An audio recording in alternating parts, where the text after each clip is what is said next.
Para completar, Matheus França sendo decisivo para virar reforço do Vasco. Falo também sobre Fernando Diniz e a especulação, o pedido, o clamor de torcedores do Vasco em relação à sua demissão. Para completar, tem as últimas do mercado, bastidores, finanças e muito mais. Fala aí pessoal, eu sou Jorge Nicola, bem-vindos a mais um vídeo do canal. Sempre bom ter vocês por aqui, sem perder tempo, pedir para deixar like, se inscrever no canal e ativar as notificações. Quero contar que o Vasco fez proposta por Victor Tormená, zagueiro brasileiro de 29 anos de idade que pertence ao Krasnodar, mas o clube russo não demonstrou a intenção de fazer negócio. Bora falar também sobre a CBF que antecipou o término do Brasileirão desse ano. Em vez de acabar em 21 de dezembro, ele vai ser encerrado em 7 de dezembro. Houve uma mudança na tabela e é a Copa do Brasil que vai ser disputada na fase semifinal e na fase final depois do Brasileirão, terminando no dia 21 de dezembro. Para de falar sobre o Vasco que anunciou oficialmente a chegada de Robert Renan nessa segunda-feira e bateu o martelo sobre Matheus França. Importante contar que a negociação com o ex-rubro-negro quase melou na sexta-feira.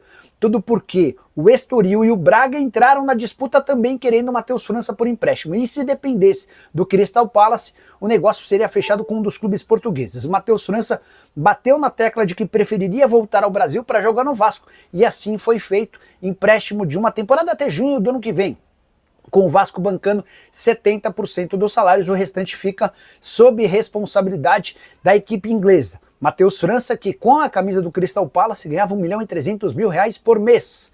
Dois reforços interessantes que ajudam a melhorar o nível competitivo do Vasco. Cruz Maltino, que já teve nos minutos finais da partida contra o Corinthians, Andrés Gomes. O atacante colombiano contratado junto a um clube francês, ele também era alvo do Corinthians. Hora de falar sobre Fernando Diniz. Muitos protestos e as redes sociais de vascaínos exigindo a demissão do treinador. E olha como o futebol é louco. Alguns dias atrás, depois da vitória do Vasco por 6-0 contra o Santos, Fernando Diniz estava sendo cantado em prosa e verso. É que depois desse jogo já são 2 derrotas para o Juventude em Caxias do Sul e nesse domingo para o Corinthians 3-2 em pleno São Januário.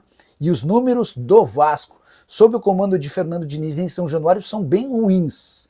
O Vasco não ganha em São Januário desde 17 de maio. Foram 2 pontos conquistados em 12.